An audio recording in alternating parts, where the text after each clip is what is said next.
Nahavat Haverim, en formant tous un seul corps. Nous tous qu'on est ici présents, tous ceux qui nous voient, tous ceux qui vont nous voir, qui vont nous entendre, on s'attache tous ensemble en priant à Hachem. Yakadosh Baruch Hu ait pitié de nous. Qui nous envoie au Hachem, et qu'on puisse, grâce au Mathéos de Moshe Rabbeinu, le tzaddik de la génération, qu'on puisse puiser Bezrat Hashem des paroles du Otsar Matlatrinam qui se trouvent dans le Lev Haelyon, qu'on puisse Bezrat Hashem entendre la voix et la parole de Rabbeinu Akadosh, que c'est lui qui doit nous parler, Bezrat Hashem, et qu'Akadosh Baruch Hu ait pitié de nous, qu'on puisse atteindre ce qu'on doit atteindre avec l'aide de Dieu. Je vais vous dire pourquoi. Je vais vous dire, aujourd'hui j'ai eu une révélation. Révélation, vous savez ce que ça veut dire, hein, c'est un grand mot. C'est pas une révélation. Ouais, c'est pas une dévoile. C'est-à-dire, j'ai compris un truc, j'ai un chidouche, j'ai vu un... Bon chidouche. Ouais, j'ai compris un truc. Et ça m'a donné, parce que je vais vous dire la vérité, ça fait déjà plusieurs journées, plusieurs jours, ça fait beaucoup de temps que c'est très difficile ces derniers temps. Niveau spirituel, niveau matériel, niveau tout ce que vous voulez. C'est très difficile et on n'a pas la pêche, j'ai pas la pêche. Et je suis fatigué, et on est tous fatigués. Bon, c'est les 3 semaines, on dit que les 3 semaines, c'est difficile, on dit. Alors, Bezrat Hashem, on fait en sorte que les 3 semaines, ils passent. Et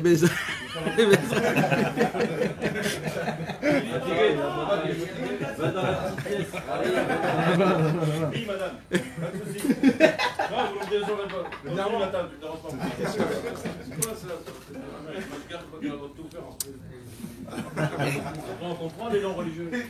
Alors, les Kitsour. Et j'ai essayé beaucoup de me renforcer.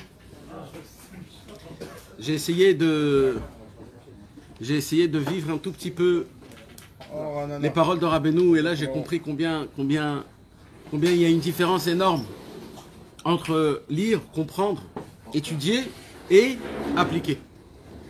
Tu peux tu peux être dans le sujet à 1 milliard de %, tu peux découvrir des choses exceptionnelles, tu peux comprendre les paroles que Rabbeinu il dit que le désespoir n'existe pas. Tu peux vivre le fait que Rabbeinu il dit tout ce monde c'est un pont qui est très étroit et l'essentiel c'est de ne pas avoir peur. Tu as beau découvrir, dévoiler des paroles énormes, mais de là à appliquer, c'est énormément dur. C'est vraiment dur. Et il y a des moments où tu te dis, mais alors quoi? On nous roule, on nous a roulé. Parce que c'est beau, tu peux lire, tu peux dire, tu peux tout faire, tu peux tout dire, tu peux des heures et des journées, des semaines et des mois. Non, tu peux vivre. Ça te parle grave. Vous m'avez pas compris. Moi, je vous parle du concept, par exemple. Le concept, par exemple, le désespoir n'existe pas. C'est l'application. D'accord? Le concept, le désespoir n'existe pas. C'est un concept, par exemple, où tu peux l'entendre et tu te dis dans la tête, ok, le désespoir n'existe pas.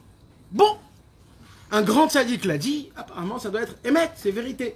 Mais au moment où la personne, elle commence à un petit peu à rentrer dans les problèmes, et qu'elle voit que ça existe, alors là, il se pose des questions, il se dit, ça veut dire quoi alors, le désespoir n'existe pas? Alors il se dit peut-être, non, attends, attends, alors là il se dit quoi? Il se dit, apparemment je comprends pas ce que ça veut dire. Il faut que j'ai de la émouna dans celui qui l'a dit. C'est qui l'a dit? C'est Rabbi Nachman. Rabbi Nachman a dit que le désespoir n'existe pas. Apparemment, si Rabbi Nachman dit que le désespoir n'existe pas, c'est que lui, il connaît une sagesse, que grâce à cette sagesse, le désespoir n'existe pas. Alors moi, maintenant, mon travail, c'est quoi? C'est d'aller chercher cette sagesse. Et c'est ça le parcours d'une vie d'un homme.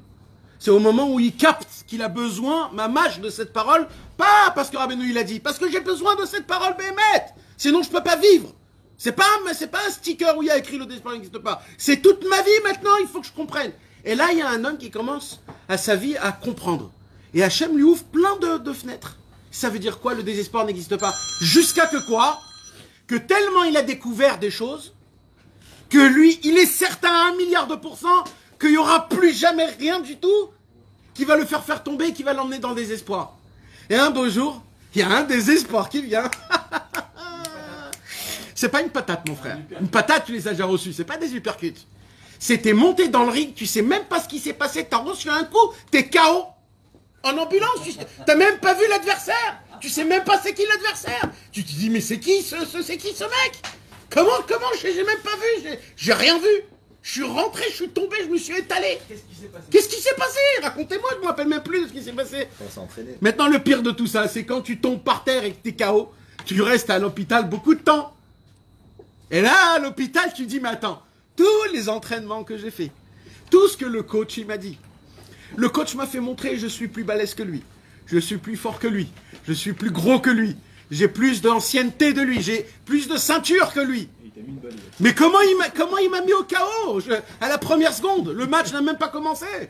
Comment c'est possible? C'est là où tu te poses des questions qui sont énormes. Et c'est très difficile de... C'est très difficile de gérer ça. Parce que tu sais pas c'est où qu'il faut faire. Où est la pédale pour appuyer sur cette pédale pour qu'on puisse sortir de ce Maurice de Katnout, de ces nuages pourris qui te... Ouais, je sais, t'es obligé. Non, parce qu'il y a des trucs spéciaux. Ouais, mais c'est exactement ça. Quand tu te dis, j'ai des bouchottes, et là tu te dis, mais c'est en train de me tuer ça. Des bouchottes, c'est quoi? Des hontes. Parce qu'hier, on a étudié dans l'écoute-moi Aran que quand un homme, il a des pensées comme ça, en fait, c'est pas des mauvaises pensées. En fait, c'est des hontes qu'Hachem il t'envoie pour que tu fasses tchouva. En fait, c'est des cadeaux. Des pensées de pourquoi je suis comme ça, et j'arrive pas à avancer, pourquoi, et je suis un naze. Alors, Rabbeinu, il nous apprend un chidouche qu'en vérité, c'est pas des mauvaises pensées. En fait, c'est des kelim, c'est des ustensiles. C'est des hontes. Toi, tu dois recevoir, baisser la tête et dire pardon Hachem. Mais moi, alors c'est ça ce qui se passe. Alors, combien on t'envoie des hontes? Mais c'est tout le temps des hontes. Mais c'est tout le temps, on veut te faire des hontes. Mais oh, il n'y a pas un moment où on te donne un petit bisou. On t'embrasse, on te dit, hey, ça va mon fils? Ça va, je suis avec toi, hein, tu sais que je suis avec toi dans la Vodat Hashem. Quand tu tombes, je suis avec toi. Quand tu montes, je suis avec toi. Quand tu t'arrêtes, je suis avec toi. C'est quand qu'on me dit ça? Quoi, tout le temps on va me faire des Baki Beratzo, Baki Beshov? Apparemment oui, mais ça veut dire il n'y a pas un moment où je sais pas. Non, en plus l'étude dernièrement elle était sur ça. Ouais, ça c'est sûr. Donc c'est testé là-dedans. C'est certain. C'est ça, ouais. C'est vrai, en plus, les derniers mois c'était beaucoup. Non mais c'est ça, mais mon problème c'est quoi? C'est que quand tu arrives dans la situation, t'arrives pas à appliquer. Et là tu te retrouves quoi? La première fois, mais après au fur et à mesure, il faut que ça fait un... Attends Nissim. Quand tu combats un combat, d'accord? Quand le mauvais Anan, j'appelle ça le mauvais Anan, un nuage. Il y a le nuage gris, vous savez, le nuage avant la tempête. Le nuage qu'on voit rien, la brume.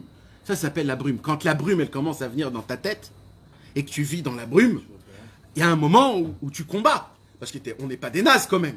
On est des élèves de Rabbeinu. On ne se fait pas balayer avec une première balayette. Alors la brume, elle vient, elle rentre dans toi, elle te pénètre, elle te tue. Et toi, tu es là, tu vois rien. Et là, tu combats. Maintenant, comment tu combats? Tu essayes de te rappeler les paroles de Rabbeinu. Rabbeinu, il a dit, mon cher Rabbeinu, il est rentré dans la brume et c'est là-bas où il a rentré la Torah. Rabbeinu Akadosh, il a dit, c'est moi qui marche devant vous, c'est moi qui trace le chemin, t'inquiète. Rabbeinu, il a dit, le désespoir n'existe pas, tout ça, ça n'existe pas. La brume, elle n'existe pas. Et Rabbeinu, il vient et ta-ta-ta. Et maintenant, qu'est-ce qui se passe? Le Yetzirara, il est très malin. Le Yetzirara, il fait comme ça et t'oublie. Il t'oublie. Maintenant, t'oublies, ça veut dire quoi? Ça veut dire que t'es sorti de la Harseb, et au moment où t'es sorti de la Harseb, alors il y a ta vie, il y a le travail, il y a ta femme, il y a les enfants, au moment où tu reviens à ta place, papa, la brume, elle revient, et t'es éclaté, tu dis, mais attends, je croyais que t'étais parti, toi, comment t'es revenu? En fait, elle te dit, mais je suis jamais parti, je suis en toi, mon frère, et je vais jamais te laisser, je vais te dévorer, je vais te prendre jusqu'à le dernier souffle, je vais t'avaler, je vais te tuer, je vais te pourrir, jusqu'à que tu seras un grand Baltahava, jusqu'à que tu vas te lever la nuit pour voir des séries. T'as pas voulu te lever la nuit pour Khatsa, tu vas te lever la nuit pour des séries. T'as pas voulu aller au mikvé, tu vas tremper dans la mer comme un pourri avec les autres, etc. Et que ça soit pas un bien. Et ainsi de suite, il va te faire montrer, il va te faire sortir les yeux. T'en pourras plus, tu vas dire c'est pas pourri, c'est pas possible. C'est pas possible, ce Inyan. Comment ça peut fonctionner un truc pareil? Et là, tu commences à reprendre les paroles de Rabbeinu, tu vas commencer à reprendre des autres choses, etc., etc. Et il y a un moment où Chas Veshalom, c'est le moment du concept où tu commences à baisser les bras. En fait, tu te dis, je commence à perdre la croyance en moi-même. j'ai plus l'ambition. Vous savez, la chose la plus grave, mes amis, c'est pas de baisser les bras, c'est de perdre l'ambition. Rabbeinu, il veut qu'on a l'ambition, pas à 100%, à 1 milliard de pourcents. Rabbeinu, il veut que dans notre volonté, dans notre Avodat Hashem, il veut que ça soit le plus élevé. On veut être les plus grands tzadikim. On veut prier les prières comme le Baal Shem Tov.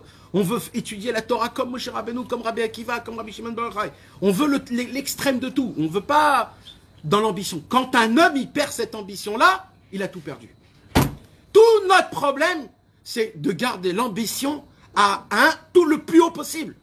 Ça, personne doit baisser dans ça. Si un homme, son ambition, elle baisse, c'est très très très grave. C'est très très grave. Il faut tout arrêter. Il faut commencer à se dire, oh, qu'est-ce qui m'arrive là-haut? À l'époque, j'avais la Emouna, qu'il y a une possibilité de devenir des tzadikim, d'être comme Moshe Rabbeinu, d'être comme Rabbi Shimon Bar Yochai, Rabbi Elazar. Comment j'ai plus cette envie-là? Comment j'ai plus cette mimoute?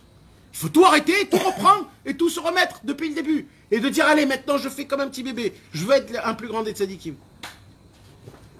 Mais Kitsour, mes amis, qu'est-ce qui se passe? Il se passe que quand un homme il arrive et il voit que c'est difficile et qu'il ne comprend pas le conseil de Rabbeinu. Vous savez, mes amis, je le dis et je le répète parce que je suis obligé de le dire et de le répéter. Vous savez, Rabbeinu nous a donné des clés. Mais les trésors, ils sont où? Ils sont où les trésors? Rabbeinu nous a donné que des clés. Hein. Rabbeinu, il a dit mes fourrages. Rabbeinu, il a dit, moi, tout le problème jusqu'aujourd'hui, c'était que tout le Ham Israël, pendant des millénaires, il demandait à Hachem, où sont les clés pour ça? Où sont les clés? Où sont les clés pour le trésor de la Emouna? Où sont les clés pour la Shmirat Abrit?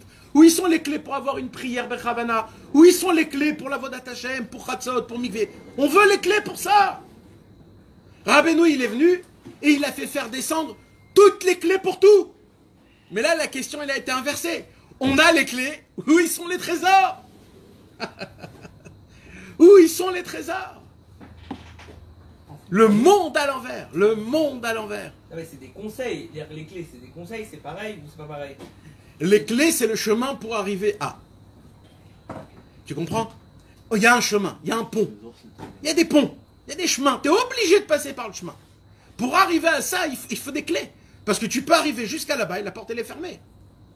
Rabbeinu, il a fait descendre toutes les clés. Et le pire de tout, il a fait des compiles jusqu'à qu'il a fait des doubles de toutes les clés et il nous les a données à nous tous. À nous tous.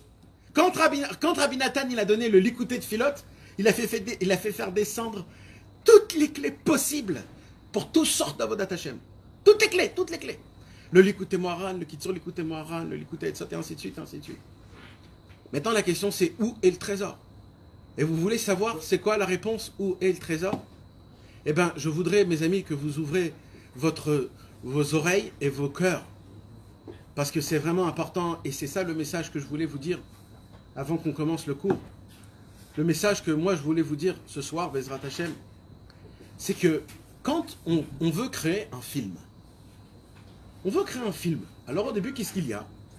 Il y a le grand, je ne sais pas comment dire en français, tous les grands, le producteur. Le producteur, il vient et il paye quelqu'un pour avoir une idée du film. Et il y a un monsieur, un autre qui s'appelle un scénariste. Il vient, le scénario, et il dit voilà, l'histoire c'est ça. L'histoire, elle est sympathique. Maintenant, on veut rajouter un peu plus de piment, on veut que ça soit un peu plus pimenté. Alors on appelle quelqu'un d'autre, je ne sais pas comment ça s'appelle, et cet homme-là, il va rajouter plus de mystère, plus de suspense, plus de problèmes, plus. Il va faire en sorte comme ça que ça soit le metteur en scène. Et après le metteur en scène, il y a qui? Les acteurs. Il y a les acteurs. Maintenant, nous on voit qui? Les acteurs. Que les acteurs. Mais en réalité, les acteurs, ils sont rien par rapport au film. C'est qui le film réellement? C'est le producteur, c'est le scénariste, c'est le metteur en scène. C'est lui, c'est eux qui travaillent. Tout. Mais en vérité, nous, qu'est-ce qu'on voit? On voit que les acteurs. Mais les acteurs, c'est quoi? C'est du pipeau. C'est du shaker. C'est du cinéma. Tout simplement. C'est pas mal ça. Alors maintenant, écoutez maintenant. Maintenant, écoutez comment ça fonctionne. Ça fonctionne de cette façon-là. Akadosh Baruch Hu, a créé une vie, pas un film, une vie. Là, ce soir, mes amis, on va apprendre c'est quoi le sod, le secret des films qu'il y a aujourd'hui. Pourquoi il y a autant de films? Pourquoi le film, c'est une des barres qu'aujourd'hui tout le monde tombe dans ça. Tout le monde regarde des films. Comment c'est possible? Parce qu'il se cache un message énorme d'Hachem dans ça. C'est quoi? Il dit Rabbeinu Akadosh comme ça. Akadosh Baruch Hu a créé un très grand film, tellement ce film il est grand qu'en fait c'est la vie, c'est la réalité. C'est un film. Maintenant, c'est le producteur Hachem. Hachem c'est le producteur. Il vient, il a écrit un scénario de 1 jusqu'à 6000 et plus même. Il a écrit des scénarios de tous les 6000 ans. Ce film, c'est 6000 ans. Mais maintenant, ce film, pour qu'il soit réalisé, il prend du temps. Pourquoi? Parce que c'est comme ça. Les films, quand tu fais des films, tu réalises, tu découvres un peu plus, tu essayes de rajouter un truc, et tu rajoutes un autre truc, tu repasses, tu réessayes, tu revois, peut-être qu'il faut mettre ça, etc. Akadosh Baruch Hu, il a créé son scénario. Que c'est quoi le scénario? C'est que dans le film lui-même, il y a tout le filmage. Ça veut dire le film en lui-même, il te fait montrer comment créer le film en question. Alors, au tout début du film, ils te font pas montrer le film directement comme il est. Ils te font montrer quoi? Depuis le commencement, comment le producteur, il a voulu créer le film. Et comment il appelle son copain le scénario. Et le scénario, il appelle le metteur en film. Et après, le metteur en film, il appelle des gens pour écouter la musique. Et en fait, tout ça, c'est filmé. Et au moment où tout est fait, là, le film commence. Et le film, il continue, en fait. Alors, je répète. Non, mais ça veut dire que c'est. Pourquoi tu dis ça? Attends. Ah, ok. Non, peut-être Ça, t'as compris ce que je viens de dire? Ouais. Le Inyan? Ok. Maintenant, c'est quoi l'histoire? Écoute bien. L'histoire, elle est comme ça. Akadosh Baruch Hu, le film commence depuis le tout début de la création du film. C'est-à-dire, le film, il commence comment? Au moment où le producteur, il se dit, il faut que je fasse un film. Et ça, c'est comme ça le commencement du film. C'est ça la Torah. Bereshit, bara Elohim, tashamayim vetaretz. Au commencement, Dieu créa le ciel et la terre. C'est-à-dire, le film commence de la manière de comment on veut créer la chose. Et mes amis, tout ce qui se passe dans la Torah, c'est le scénario depuis le début jusqu'à la fin. Ce scénario-là, il n'y en a pas d'autre. Tout est dedans. Il y a tout dans ce scénario-là. Mais, pourquoi est ce scénario? Parce que il va se passer la même chose de tout ce qui est écrit dans la Torah, mais dans notre vie à nous aujourd'hui. Et nous, qu'est-ce qu'on doit faire? On doit vivre par rapport à ce qui s'est passé dans la Torah, en regardant la Torah, ce qui s'est passé à l'époque, mais maintenant dans l'actualité. Vous comprenez ce que je suis en train de vous dire? Ça veut dire qu'en fait, on va recopier le scénario, mais réel, parce que maintenant, c'est le vrai film. Mais écoutez maintenant le plus beau que ça. La preuve de ce que je suis en train de vous dire, c'est quoi? C'est que regardez, à l'époque, il n'y avait que Moshe Rabbeinu. On ne pouvait pas être des tzadikim à l'époque de Moshe Rabbeinu, vous savez? Pourquoi? Parce que la Torah n'était pas encore tout écrit. On ne connaissait pas plein de choses. Alors, qu'est-ce qu'il fallait pour qu'on puisse devenir des tzadikim? Il fallait que les générations, ils avancent, qu'il y a plein de tzadikim qui viennent parler de la Torah, et qu'ils ont fondé la Torah orale, qu'ils ont fondé tous les midrashim, ils ont fondé toute la Torah. Maintenant que toute la Torah a été dévoilée, toute la Torah orale, la Torah des sages, est-ce qu'on peut devenir des tzadikim? En vérité, pas encore. Pourquoi? On n'a pas encore de Shulchan Aruch. Il y a plein de choses encore qu'on n'a pas. Alors on ne peut pas devenir des tzadikim. Alors, le scénario, il est encore en plein milieu de se créer. Donc on n'est pas encore en actualité de film. Donc là, le film n'a pas encore commencé, le film réel. Là, on est en train de filmer encore que la construction du scénario. Alors maintenant, qu'est-ce qui se passe? Il y a le temple qui est détruit, il y a les tzadikim qui viennent, David Ameller, Rabbi Shimon Bar Yochai, Rabbi Akiva, et tous les tzadikim. Le Maharal de Prague, le Shla Kadosh, tous les tzadikim, ils viennent. Et eux, qu'est-ce qu'ils font, eux? Eux, ils viennent. Ils veulent pas, ils sont pas dans le film. Eux, ils savent qu'ils sont pas dans le film. Eux, ils disent, nous, on veut juste rajouter dans le scénario. On veut rajouter du suspense. On veut rajouter encore. Il rajoute du piment dans le film. Ça veut dire quoi? Chaque tzaddik, il rapporte une nouveauté dans le monde. Rabbi Shimon Bar Yochai, Rabbi Meir Balanès, tous les tzaddikim, le Shla, Rabbi, tous les grands, le Rosh, le Ran, le Rif, le Rashba, le Ritva, tous les grands tzaddikim de l'époque, le Rambam, tous les tzaddikim de la Kabbalah, Rabbi Avram, tous les grands tzaddikim. Tous eux, ils jouent pas dans le film, les gars. Ils jouent pas. Eux, ils rajoutent le scénario. C'est des scénaristes tous. Et les générations, ils avancent jusqu'à que le Harizal, il vient dans le monde. Et il dévoile quoi, le Harizal? Qu'en fait, le film, il doit se passer autrement. Tout le film, il change.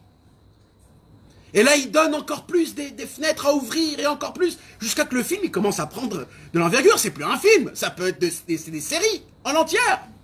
Ça se termine pas. Et plus les tzadikim, ils arrivent, plus tous, ils rajoutent le scénario. Mais il y a un moment où ça doit s'arrêter, bien sûr. Il y a un moment où Akadosh Baruch Hu, il dit, on est arrivé à la perfection. Et au moment où on arrive à la perfection, c'est là où le film commence. Et comment c'est quand ça? Ça a commencé déjà.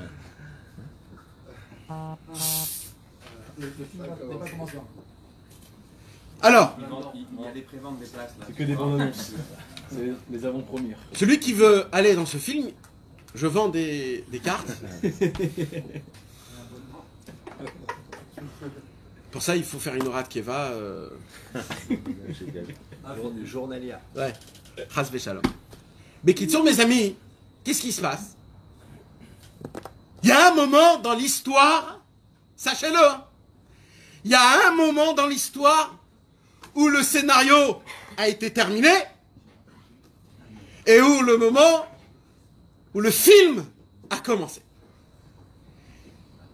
C'est qui voit le film?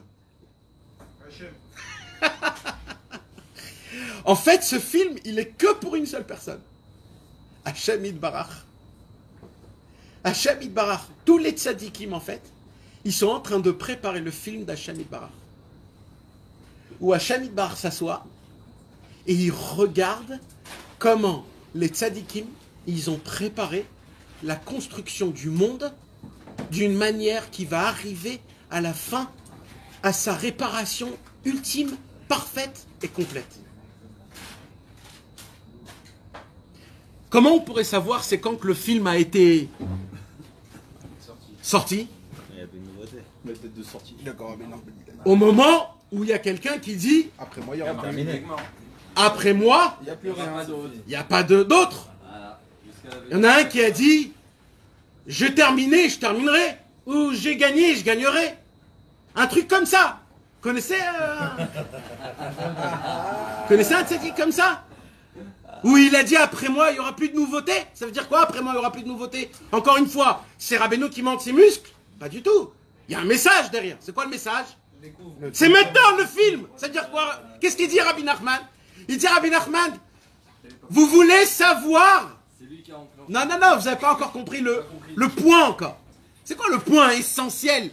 Parce que là on est en train de parler, les gens ils vont dire ouais, ils sont devenus fous. Moi, ma raison, c'est d'arriver dans une avodat Hashem, dans une hitraskout dans l'avodat Hashem. C'est quoi la hitraskout dans l'avodat Hashem? C'est que Rabbeinu il vient, il dit, vous voulez savoir ce que ça veut dire après moi il n'y aura plus personne?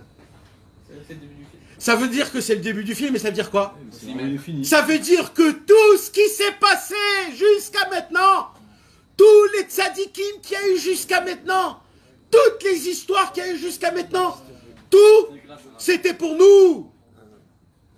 Tout ce qu'ils ont fait, c'était pour moi. Parce que c'est moi l'acteur du film. Et si on regarde quelqu'un, c'est qui qu'on regarde? C'est moi qu'on regarde. Je suis le tarlit de tout ce qui s'est passé à l'époque en fait. Tout ce qui s'est passé avant Rabbeinu, c'était pas le but. Tout ce qui s'est passé avant Rabbeinu, c'était la préparation de la mise en scène. Rabbeinu est venu comme le Menatzer, comment on appelle celui qui fait comme ça? Il est venu comme chef d'orchestre. Rabbeinu se tient devant la caméra et il lui fait comme ça. Action. Action. 4. C'est maintenant. Désespoir n'existe pas. Rappelle-toi toujours être Bessimcha. Si t'es pas Bessimcha, tu peux pas travailler dans le film. Dans le film, il faut que la personne soit Bessimcha. Hachem, il faut qu'il voit que toi, tu mettes les téfilines. Bessimcha. Il veut que quand tu fais une avéra, tu dis Khatati aviti pachati, c'est pas grave Hachem, je continue à avancer comme si de rien n'était. Quand tu as toutes les raisons de t'énerver, Hachem, il veut voir ça. Hachem, ce qu'il attendait, c'est pas les 4000 ans, les 5000 ans qu'on a vécu jusqu'à maintenant. Le film, c'est que ces 200 ans-là maintenant. C'est ça, c'est nous, on est les stars du film, les gars. On est les stars du film. On est là et il faut qu'on soit des bons acteurs. Il faut qu'on soit... C'est quoi un bon acteur, mes amis? C'est pas qu'il essaye de jouer un jeu. C'est qu'il vit le jeu. Comme celui qui a fait Batman, le méchant de Batman. Il s'est tué. Pourquoi il s'est tué? Parce que, comme ça il dit, je sais pas. Il est rentré tellement dans la personnage que le monsieur, il croyait vraiment que c'était un méchant. Et il s'est tué. C'est de vivre l'acte. Et c'est ça qu'il nous dit. Qu'est-ce qu'il nous dit? Quand nous, notre problème, c'est quoi? C'est que quand on vient le matin à la prière, on met les tefs très vite. Vite, on fait Shacharit, Amen, Baruch Baruch Shemo, ta, c'est fini. Mais mon frère, c'est pas comme ça qu'on fait un acteur. Un acteur, s'il joue comme ça, on descend. On descend.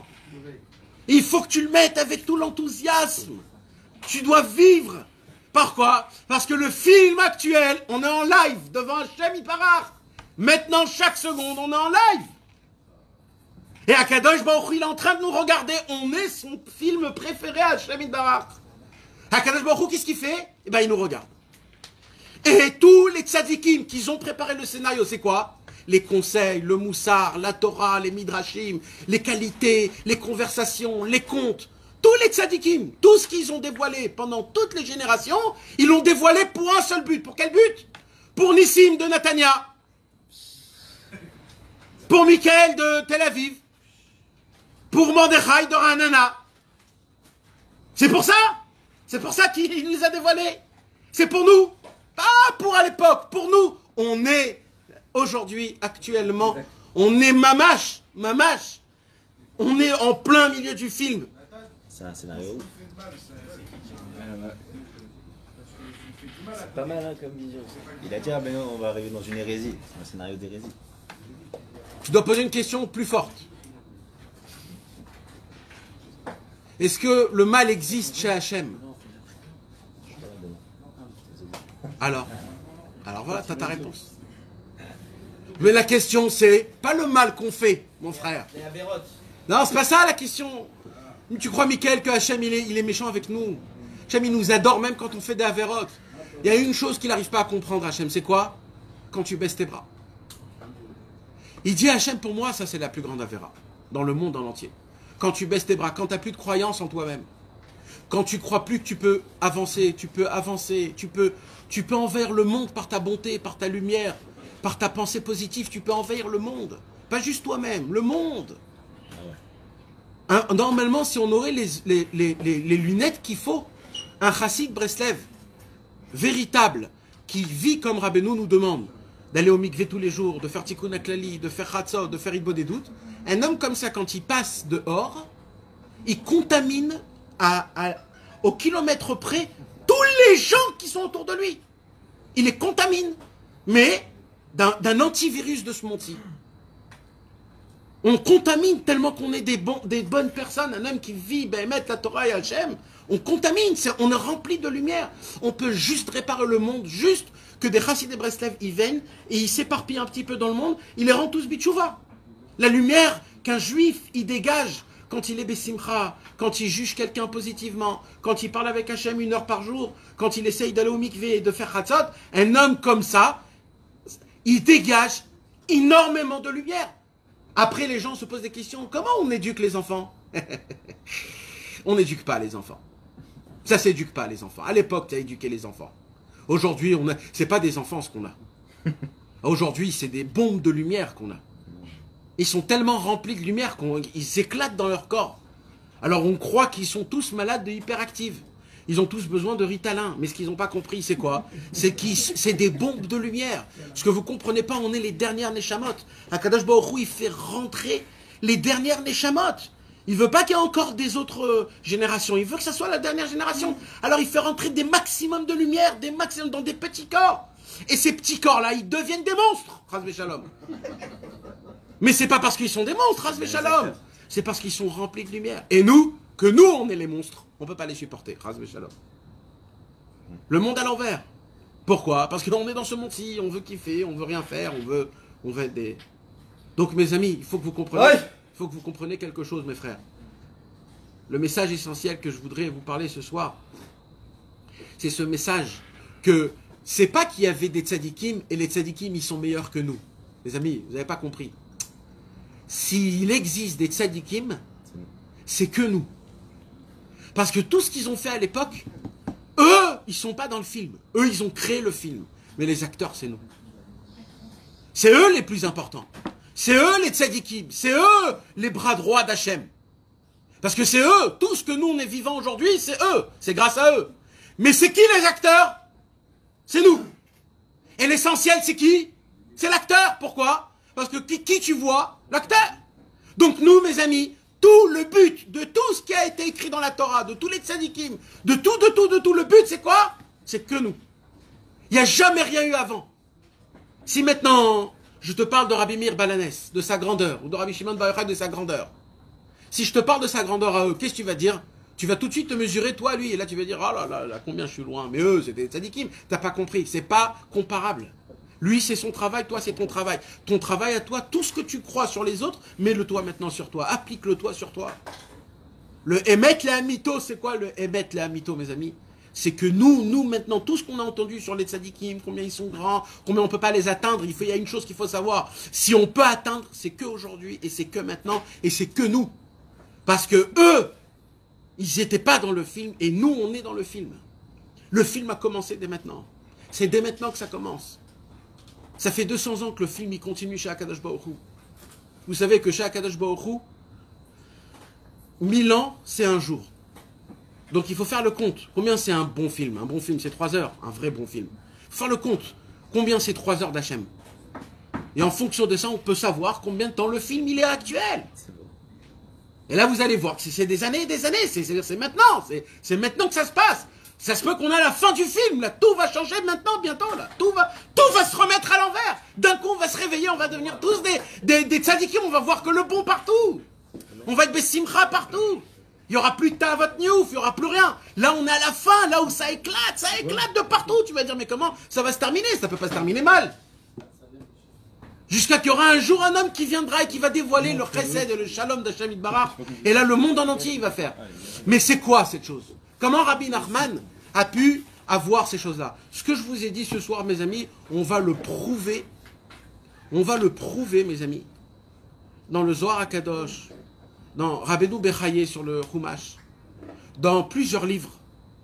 Des choses que c'est pas moi qui l'a dit, c'est le Zohar HaKadosh, c'est Rabbeinu Bechaye.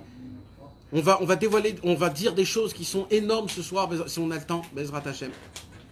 La sira du Sirat Haran de ce soir, la sira numéro 181, c'est une sira que pour la comprendre, il faut parler avant. Pour cela, mes amis, je voudrais étudier avec vous, Bezrat Hashem, dans le Chumash, dans le Shemot, Parashat Yitro, il y a là-bas l'histoire où Moshe Rabbeinu il monte pour recevoir la Torah. Et là-bas, il y a écrit que Moshe Rabbeinu il montait 40 jours et 40 nuits. Et là-bas, la Torah nous raconte Maïm lo achal. Non. Lechem lo achal ou Maïm lo shata. Il a mangé ni du pain et il n'a pas bu d'eau. Il n'a pas mangé pendant 40 jours. 40 jours, Moshe Rabbeinu n'a pas mangé. Est-ce que c'est possible de ne pas manger 40 jours? Alors comment la Torah elle nous écrit quelque chose qui n'est pas possible? Mais mes amis, c'est une vraie question que je vous pose, hein. Et c'est pas moi qui pose cette question. C'est les commentateurs de la Torah. Ça veut dire c'est pas Stam, c'est pas une petite question, c'est une vraie question. Comment la Torah nous dit que Moshe Rabbeinu n'a pas mangé 40 jours et 40 nuits? C'est pas possible, Alpi Teva, d'après la nature, de pas manger 40 jours et 40 nuits et ni de boire. Hein? Il avait la manne? Non. Non? Non, il y a écrit lo achal. Il a rien fait rentrer. C'est pas que tu achal la manne? Non, non. Donc non. Les commentateurs nous expliquent comme quoi Mamash, il était comme un ange. Il n'était plus aucun ange. Donc ça veut dire Mamash, c'était spirituel. Ça veut dire c'était Mamash, il était devenu spirituel. Kaviachol, le corps humain, normalement, tant que tu as un corps humain, Tu es obligé de dépendre de ce monde. Akadosh Baruch Hu nous a créé de façon qu'on est fait de la terre. Et la terre, c'est quelque chose qui vit, qui pousse, qui meurt. Donc notre corps, il est obligé de boire, il est obligé de manger. Alors comment on fait alors? Comment la Torah, elle nous dit que Moshe Rabbeinu n'a pas mangé 40 jours et 40 nuits? Qu'est-ce que vous en pensez? C'est déjà vous, les lettres. Bah, il est sorti de ce monde. Il faisait plus partie du genre humain. Ah, mais il parle des lettres. Tu peux te nourrir de lettres. Alors, Tu l'as dit toi-même, il était que spirituel. Donc qu'est-ce qui n'est que spirituel? Un ange? alors, Quelqu'un qui n'est plus humain, qui n'est plus Adam. alors écoutez bien ce que je vais vous dire, mes amis. C'est pas moi qui le dis, c'est Rabbeinu Bechaye. Et lui, il va, regarde comment c'est beau. Parce qu'il va nous donner une explication très profonde, que grâce à cette explication, on va comprendre un nouveau moussag, une nouvelle perception. Hein? Sur la Torah. Sur la Torah. Ben Asher. C'est qui Rabbeinu? C'était un commentateur de 800, 900 ans. C'est le Midrash. Et là-bas, mes amis, Rabbeinu Bechaye, il nous apprend comme ça. Écoutez bien. Rabbeinu Bechaye, il nous dit, comment ça se fait, lui, il pose la question à l'envers. Comment ça se fait que le corps humain prend son énergie du manger? Ça veut dire quoi? Qu'est-ce qu'il y a dans le corps humain? Du sang, de l'oxygène, du liquide et de la chair. D'accord? Tu prends du pain, tu le fais rentrer dans ta bouche, tu le mâches, il descend dans ton ventre. Comment ce pain te donne de la vie? Il y a du sang dans le pain, non? Alors, qu'est-ce qui s'est passé que ce pain, il va faire en sorte que tu as de la force? Tu bois de l'eau, d'accord? Tu bois de l'eau, l'eau elle rentre dans le corps. Et au moment où elle rentre dans le corps, elle va faire en sorte qu'elle va faire partie de l'équipe de toute cette machine. Comment? Tu manges du poulet. Il y a du poulet dans ton corps? Il n'y a pas de poulet. Comment ça se fait que si je mange du poulet, ça va faire partie de mon corps et ça va me maintenir en vie? Comment? Lui, il pose la question à l'envers. Toi, tu me dis qu'il n'a pas mangé 40 jours et 40 nuits, on ne peut pas vivre. Moi, je te pose la question à l'envers. Comment le manger, il fait vivre? Il pose une question très logique, hein? Il pose la question logique. De manière logique, je veux comprendre. Alors, Rabbeinu Bechaye, il dit, logiquement, on ne peut pas l'expliquer. Logiquement. Il dit, mais par contre, par rapport à la sagesse, il y a une explication un peu plus élevée. Il dit quoi? Il dit comme ça. Écoutez comment on va descendre dans le profond, du profond, du profond, du profond. Quand tu manges une pastèque, j'espère que on pourra étudier cette sira en une seule fois parce qu'il y a beaucoup de choses à expliquer. Une pastèque, mes amis. Quand tu manges une pastèque, c'est quoi une pastèque? D'abord, c'est rond. Oui. C'est rond. C'est un peu gros. Ça pèse lourd. Extérieurement, c'est vert. Dedans, il y a une couche de vert, de blanc et de rouge. Le rouge, comme par hasard, il est sucré. Le blanc, il n'est pas sucré. Et il y a des pépins. La ronde, c'est ça une pastèque? Dans la pastèque, il y a 90% d'eau. Et le reste, c'est de la matière. Quand je vais prendre une pastèque et je vais la manger, le goût de la pastèque, elle ne va exister nulle part que dans les pastèques. D'accord ou pas? La différence sera juste au niveau du sucre qu'il y a, plus ou moins. Mais le goût, il restera toujours le même. Qui est-ce qui a fait ça? Qui est-ce qui a dessiné ça? C'est qui l'a fait cette chose-là?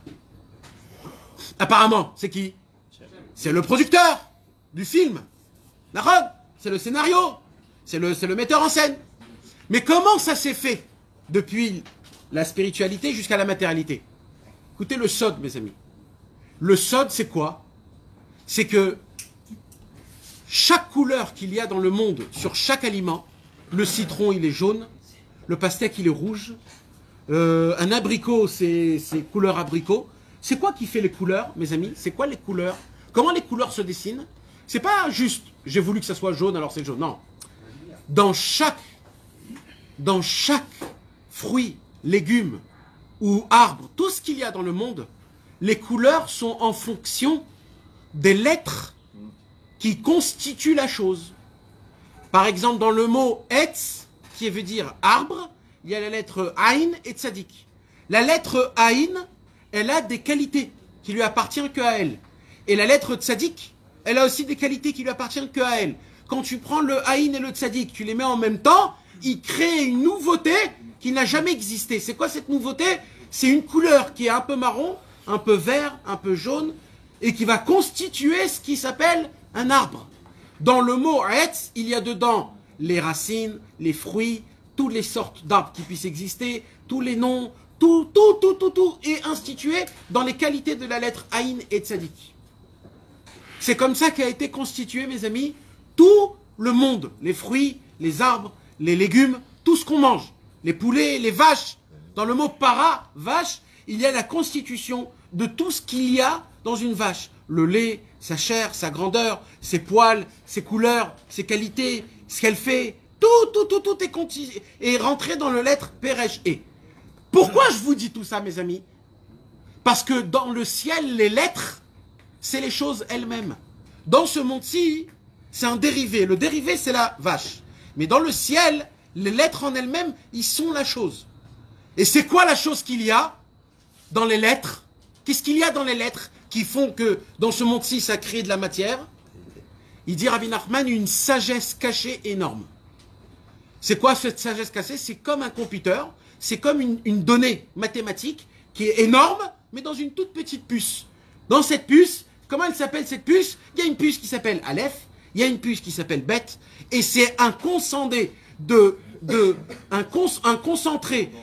un condensé de sagesse inexplicable. Inexplicable.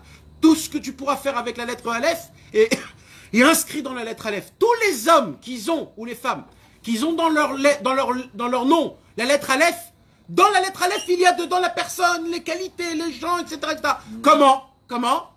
C'est une sagesse qui est cachée. Ça s'appelle une sagesse cachée. Et qu'est-ce qu'il y a dans cette sagesse? Alors, il dit Rabbeinu, dans le mot Ochel, qui veut dire aliment, il y a dedans une sagesse qui est cachée, qui donne la vitalité. Ça donne la vie. C'est pour cela, c'est pas parce que tu manges du poulet que c'est bon pour toi, pour ta santé. C'est faux! Chas v'shalom de dire que le poulet il est bon pour la santé, ou que les carottes c'est bon pour les yeux, ou que si tu manges du jus d'orange tu vas grandir, ou si tu manges 2 œufs le matin tu seras intelligent. C'est des bêtises tout ça. C'est quoi qui te rend intelligent? C'est quoi qui te donne la santé? C'est les lettres qu'il y a dedans, des concentrés de lettres, des lettres, il y a une sagesse dedans, que quand un homme il mange, en fait, c'est pas l'eau qui devient du sang et l'oxygène. C'est pas le poulet que les intestins, ils décomposent jusqu'à que ça devient du corps. Chas v'shalom de dire ça. Alors, c'est quoi qu'il faut dire? Quand un homme, il mange le poulet, il mange les lettres Of, Aïn, Vav et P. Et quand il mange ça, quand ça rentre dans le corps humain, c'est quoi qui maintient? Le foie, le lave-lave, les poumons. C'est pas le foie et les poumons, etc. C'est comme on dit le mot dans le foie kaved, c'est en fait tout, c'est des compilations, des combinaisons de lettres qui s'attachent l'une avec l'autre et que grâce à ça, la vie humaine est constituée. Maintenant, venez, on monte. Si c'est ça, mes amis, Rabbeinu Bechaye nous dévoile un secret énorme. Qu'est-ce qu'il dit, Rabbeinu Bechaye? Rabbeinu Bechaye, il dit, quand Moshe Rabbeinu est monté dans le mont Sinaï, et qu'il n'a pas mangé 40 jours et 40 nuits, ça veut dire quoi? Bémet, il n'a pas mangé 40 jours et 40 nuits du pain et de l'eau. Alors comment il a vécu? Exactement. Il a puisé du manger la vitalité, et il a juste mangé la vitalité du manger, et c'est comme ça qu'il a vécu. Comment? Il s'est attaché à la sagesse de la Torah, parce que c'était au moment où Hachem lui apprenait la Torah, et au moment où il s'est attaché à la sagesse de la Torah, avec la sagesse de la Torah, il buvait et il mangeait la sagesse de la Torah. Donc il n'avait pas besoin de manger et de boire. Est-ce que vous avez compris ce que je suis en train de vous dire, les gars? C'est un chidouche qui est énorme. C'est Rabbeinu Bechaye qui dit ça dans le pshat de la Torah. Nous, c'est pas un chidouche que quelqu'un dit lointain. C'est un chidouche, d'après le Rabbeinu Bechaye, que c'est le pshat. Le pshat, c'est quoi? C'est que le manger, de manger du manger, c'est très horrible. C'est très horrible. La preuve, c'est quoi? Regarde ce que tu fais dans les toilettes. Ah, Regarde comment ça pue, comment t'es horrible. Regarde comment t'es. C'est de ça qui sort du manger. Nous, on doit arriver à un niveau de manger quoi? De manger les lettres. Les lettres de la Torah. La sagesse qui se cache dans les lettres, des condensés de vitalité. Maintenant, qu'est-ce qui se passe dans les lettres? Simcha. Alors là, qu'est-ce qui se passe dans les lettres? Emouna. Alors là, laissez tomber. Laissez tomber, laissez tomber. N'ayez même pas cherché. Parce que moi, ce que je vous parle, c'est je vous parle dans quoi? Dans des aliments. C'est ça, c'est des aliments qui te donnent de la vitalité. Mais ce que c'est la Emouna? Qu'est-ce qu'il y a dans les lettres? Tefila. Mes amis, le Noam Elimelech, il dit, quand un homme, il n'a rien à faire, vous savez qu'est-ce qu'il fait? Il doit se mettre en face de ses yeux les lettres, les Otiyot HaKodesh, les lettres saintes. Mais pas stable des lettres. Il dit des lettres qui te parlent. Si par exemple, toi, tu veux maintenant te rapprocher de la Shmirat HaBrit, tu veux garder ton Brit, tu veux être un homme pur, mets en face de tes yeux les lettres Brit. Et tu le regardes tout le temps dans ton cerveau. Brit Kodesh. Il dit, le Noam Elimelech, ces lettres, ils vont dégager une puissance de lumière, une énergie à un truc infrableu, là. Comment ça s'appelle, là, l'infrarouge? Non, aujourd'hui, il y a une nouvelle arme. Aujourd'hui, les Américains, ils ont créé une nouvelle arme. C'est une arme où ils t'envoient un laser ou un truc radioactif, où ça anéantit tout le monde. Je sais pas ce que c'est, mais Kitsu, ça c'est un truc comme ça. Les lettres de la Torah, ça t'envoie une puissance de lumière. Bam! Une émouna, c'est une puissance d'émouna. Et c'est pour ça que c'est tellement important de chez Viti Hachem et Negditami de toujours avoir le nom Yud Kevavke. D'accord? Alors maintenant je reviens, mes amis. Attends, il y a des aliments qui sont mieux alors ou pas que, comme tu m'as dit, le lait de chèvre et tout. Ouais. Parce que les lettres, elles sont spéciales. Exactement, parce qu'ils sont plus attachés à l'être humain que l'autre. Il y a un livre complet sur ça. Hein? Il y a un livre complet sur ça. C'est faire réussir. Il explique tout. Maintenant, mes amis, venez, on avance, parce que là c'est l'intro de l'intro, c'est dommage. On n'a pas le temps, on n'a pas le temps. Mais c'est la nocturne ce soir là. Hein? C'est la nocturne. Il faut parler avec Moshe. C'est pas moi c'est Moshe le. On aurait dû prendre le Sefer Yetzirah. Mais qui sont les amis, écoutez-moi s'il vous plaît, on n'a pas le temps, alors écoutez-moi. Est-ce que vous avez compris tout ce que je viens de vous expliquer? Maintenant, moi, Rabbeinu Bechaye, il était à quelle époque? À l'époque du scénario ou à l'époque du film? Scénario. Alors, comment ça s'applique aujourd'hui dans le film? Parce que tout ce qu'il y a écrit dans tous les livres à l'époque, il est obligé d'être dans le film. Il y avait Moshe Rabbeinu dans le scénario. Donc il faut que dans le film, il y ait un Moshe Rabbeinu. Il y avait Rabbi Akiva qui est monté dans le ciel, etc. Il faut qu'il y ait un Rabbi Akiva dans le film. Tous les tzadikim, tous, il faut qu'il y ait dans le film. Parce que le but, c'est ça, c'est aujourd'hui. Donc maintenant, Rabbeinu Bechaye me parle que Moshe Rabbeinu est monté dans le ciel et il a mangé 40 jours et 40 nuits de la sagesse des lettres. Alors il faudrait essayer de trouver. Top. Alors on va ouvrir le Zohar HaKadosh. Le Zohar HaKadosh, Parashat Toldot, Daf Kuf Lamed Vav Amud Aleph. Le Zohar HaKadosh, vous voulez qu'on étudie le Zohar HaKadosh? Bien sûr. Et on va lire un paragraphe du Zohar. Vous me permettez de lire dedans et de l'expliquer ou vous voulez qu'on fasse vite? Prends ton temps. Omar et Bitzrok. Ona Veno Kame de Rabbi Yoshua. Rabbi Yitzhak qui raconte, je suis venu en face de Rabbi Yoshua. Veshail Naï Mile. Et je lui ai posé une grande question. Amarna. Je lui ai posé. Attendez, pardon. Ah, pardon, j'ai sauté, c'est juste avant. Ah, j'en ai aussi. Bah oui. Pardon. On reprend, mes amis, on reprend. C'était une page avant. Omar Rabbi Yehuda leur a prié. Rabbi Yehuda est venu chez Rabbi Chia. Rappelez-vous les noms, c'est important. Rabbi Yehuda, c'est qui Rabbi Yehuda? C'était l'élève de Rabbi Shimon Bar Yochai. Il est venu chez Rabbi Chia. C'était qui Rabbi Chia? Aussi l'élève de Rabbi Shimon Bar Yochai. C'était deux élèves de Rabbi Shimon Bar Yochai. Rabbi Yehuda est venu chez Rabbi Chia, son ami, et il lui dit, Rabbi Yehuda, Haï detaninan. J'ai une question à te poser, Rabbi Chia. C'est quoi la question? Il dit dans la Gemara, dans Masechet Shabbat, dans la Gemara, Masechet Baba Batra, page 75a, il y a écrit comme ça.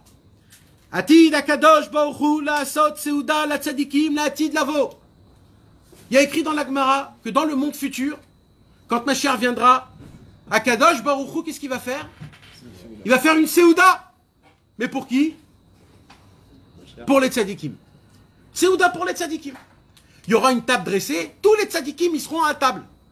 Et les tzadikim, s'ils veulent, eux, ils donneront aux autres du manger. Mais c'est qui vont s'asseoir à la table que Akadosh Baruch Hu leur prépare cette table? Ça fait 6000 ans que Dieu nous prépare cette table. Imaginez-vous la table que Dieu nous prépare, si ça fait 6000 ans. Pour faire un super grand mariage, on fait 6 mois, des fois 1 an. Hachem, ça fait 6000 ans qu'il nous prépare cette table. Imagine-toi ce qu'il y a dans cette table. D'accord? Une belle table, c'est pas un mot, une belle table. C'est le feu d'artifice à la fin du film qui éclate. C'est là où on reçoit tous les cadeaux, etc. Alors Rabbi Yehuda, il pose la question à Rabbi Chia, il dit, dis-moi Rabbi Chia, c'est une vraie Séouda? Où dedans il y aura des chips, des bambas et du truc, etc. Ou c'est une Séouda spirituelle? Je veux savoir. Ce qu'il y a écrit dans la Gemara là-bas, c'est mamash ou c'est quelque chose d'autre? Maï haï, c'est quoi cette Séouda? Omar le, Rabbi Chia répond à Rabbi Yehuda, Adlo azlis kame, inun malochin kadishin, more masnisin, ochesh miali.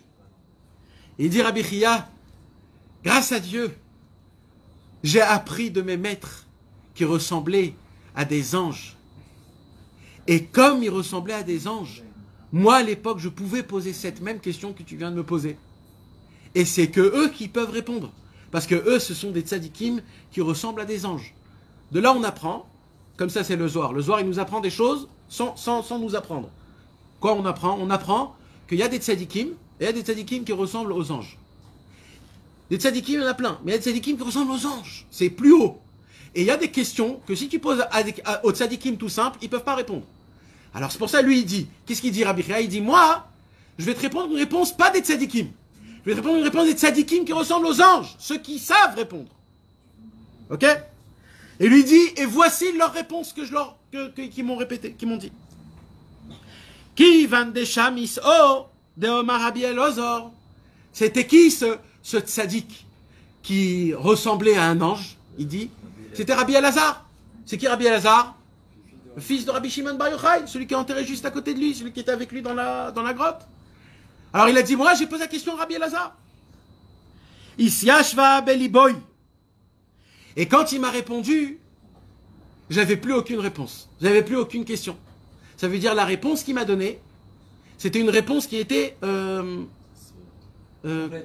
complète. C'est-à-dire quoi complète? Reconfortable. C'est-à-dire des fois tu reçois une réponse, mais c'est pas suffisant. C'est une réponse. Il a dit, j'ai posé une très bonne question. Il m'a répondu une très bonne réponse, mais plus que ça, sa réponse m'a satisfaite.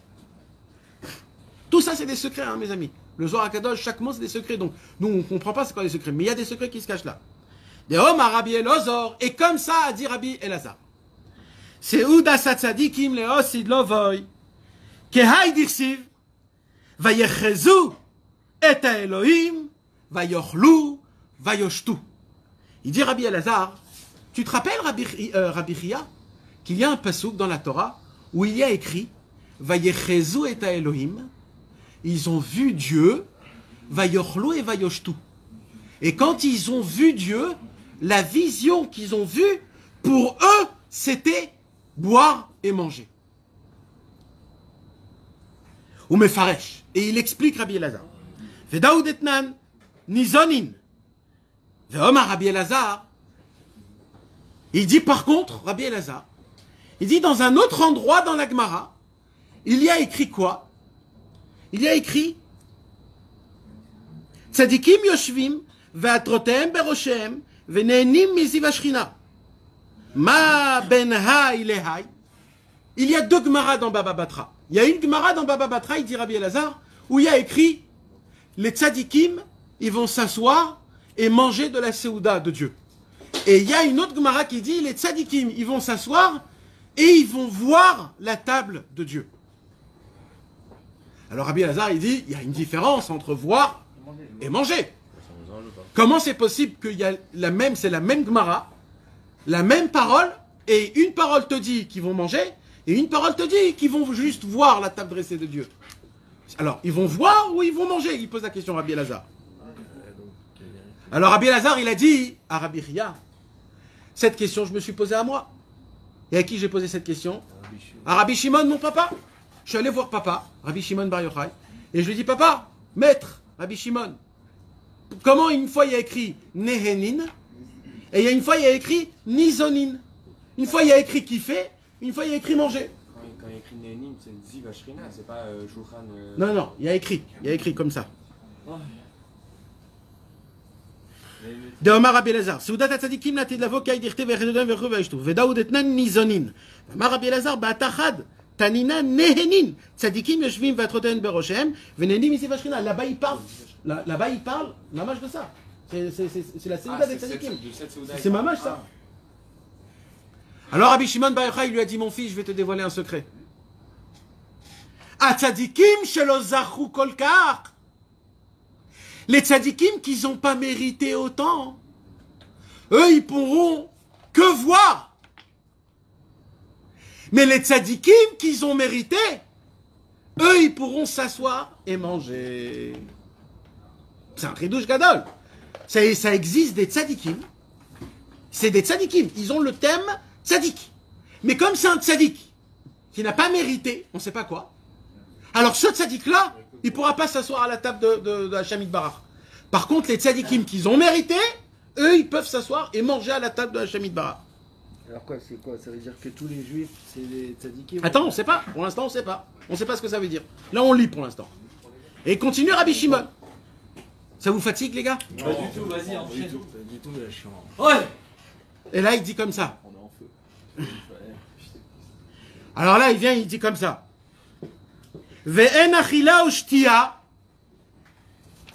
אלא איזו סעודה אכילה והשם מנהלן ממשה דרסיב וישם עם אדוני 40 יום ו40 לילה לחם לא אכל ומים לא שתה מה הייתה עם לחם לא אכל ומים לא שוסו מפני שהיה ניזון מסעודה אחרת מאותו זיו של מעלה וכהגבנה סעודוסון של צדיקים לעוסיד לבוי. Il dit Rabbi Shimon Bar Yochai, c'est ça ce qui a été écrit sur Moshe Rabbeinu, que Moshe Rabbeinu il buvait de la lumière de Dieu. Ça veut dire quoi? Ça veut dire que, comme ce qu'on a vu chez Moshe Rabbeinu, que Moshe Rabbeinu, il mangeait, il buvait la sagesse d'Hachem, la lumière de Dieu, comme ça, dans le futur, ça sera pareil. Donc là, on apprend que le film actuel, c'est-à-dire le vrai film, pas le scénario, comment ça va s'appliquer de pouvoir manger la Séouda de Hachem Yitbarach, c'est quand un homme, il peut atteindre, il faut trouver un tzaddik du niveau de Moshe Rabbeinu, qu'il a fait la même chose que Moshe Rabbeinu. Moshe Rabbeinu a pu faire sortir toute la vitalité qu'il y a dans le manger et manger que la sagesse en elle-même.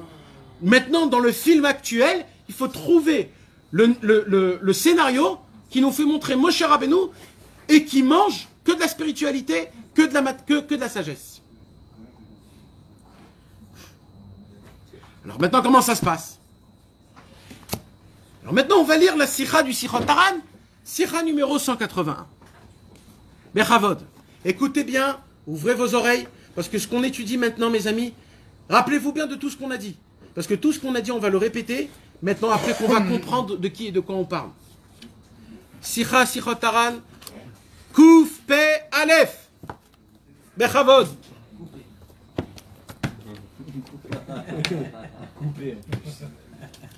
J'ai entendu dire en son nom qu'il se serait exprimé en ces termes. Alors, Shamati Bishmo Shamar. J'ai entendu en son nom. Il dit Rabbi Nathan. Ça veut dire quoi ça? Ça veut dire que Rabbi Nathan ne l'a pas écouté directement de Rabbeinu. Rabbi Nathan l'a entendu d'un élève. Qu'on dirait que Rabbi Nathan n'était pas proche de Rabbeinu quand Rabbeinu il a dit cette chose-là. Alors, quand Rabbi Nathan il est venu chez Rabbeinu, tout de suite les élèves de Rabbeinu ils venaient chez Rabbi Nathan et il leur racontait tout ce qui s'est passé avec Rabbeinu. Qu'est-ce qu'il a dit, qu'est-ce qu'il n'a pas dit. Alors comme Rabbi Nathan c'est un maître de la vérité, alors il te dit cette parole, je l'ai entendue de quelqu'un qui l'a entendue de Rabbeinu. Qu'est-ce qu'il a entendu? Qu'est-ce que Rabbeinu a dit? Écoutez bien, ouvrez vos cœurs et vos oreilles. Je connais certains enseignements de sagesse qui, si je me mettais à les dévoiler tant soit peu, pourraient permettre à l'homme de vivre uniquement du plaisir qu'il retirerait de la prise de connaissance de ces enseignements, sans avoir aucunement besoin de manger et de boire. Le mot... Là, il y a écrit noir sur blanc un truc de fou, là. Shamati bishmo shamar bezou alashon. J'ai entendu de la bouche de Rabbeinu que Rabbeinu a dit de cette parole-là. Ani yodea chochmot. Il dit Rabbeinu, moi, je connais des sagesses. She'imaiti matri les galotes. Que si j'aurais commencé à les dévoiler un tout petit peu. Un tout petit peu des sagesses que je connais. Shani yodea, que moi je connais. Ayu yecholim lichyot al yeda tanoug. On pourrait que vivre que par le plaisir. Le plaisir de cette sagesse. Pas de la sagesse en elle-même. Rien que du plaisir, du kiff que la sagesse te donne. On pourrait vivre et pour nous ça pourrait être comme boire et manger. Shani yodayu yecholim lichyot al yeda tanoug. Chez la sagat achormot elou levad bli shum achila ou shtia. Sans boire et sans manger. Les plateaux de lettres la semaine prochaine. Plateau de livres. Là, on parle de. Il y a du Zohar. Le Zohar, Rabbeinu Bechaye, Rabbi Yehuda et Rabbi Chia. Le scénario, mes amis, donc on apprend ce soir que le scénario de Moshe Rabbeinu aujourd'hui, c'est Rabbi Nachman de Breslev, qui a la possibilité, grâce à la Chorma qu'il a découvert en haut dans le ciel, comme Moshe Rabbeinu, la Torah, 40 jours et 40 nuits, il n'a pas mangé. Rabbeinu, il dit, moi maintenant j'ai atteint un niveau, je connais des sagesses tellement grandes, j'en connais des milliers des sagesses, qu'encore personne au monde a découvert c'est quoi une sagesse. Oui, il y a des sagesses encore que personne au monde ne connaît. C'est quand même une grande sagesse, le E égale MC2. La bombe atomique, la modernisation, tout ce qu'il y a aujourd'hui. C'est des grandes sagesses. Imaginez-vous, il y a 1000 ans, il y aurait quelqu'un qui serait venu et qui aurait inventé le Hashmal, l'électricité. Ça serait quand même une bombe atomique, ce mec. Il aurait inventé l'électricité, la radio, le téléphone. Si, imaginez-vous un homme comme ça qui s'assoit devant plein de sages et qui explique la sagesse en elle-même. Rien que d'entendre la sagesse, ça te fait vibrer quand même. Oui ou non? Vous comprenez pas, parce que vous connaissez pas, vous n'êtes pas dans le Inyan. Mais prenez un truc que vous êtes dans ce Inyan. Je sais pas, il y a des gens, le vin par exemple. Il y a des gens qui aiment le vin, d'accord? Ils créent des vins, ils font des vins. Et il y a un mec, ça fait 20 ans, il fait du vin, il connaît tout sur le vin. Maintenant, imagine-toi, il y a un mec qui vient et il te dévoile comment on peut faire un goût comme ça et faire truc comme ça et que le vin il sort sucré ou pas sucré. Il te fait montrer des choses de fou, que tu vas anéantir le monde. Rien que d'entendre, tu es là, tu peux pas bouger tellement que t'es ébloui.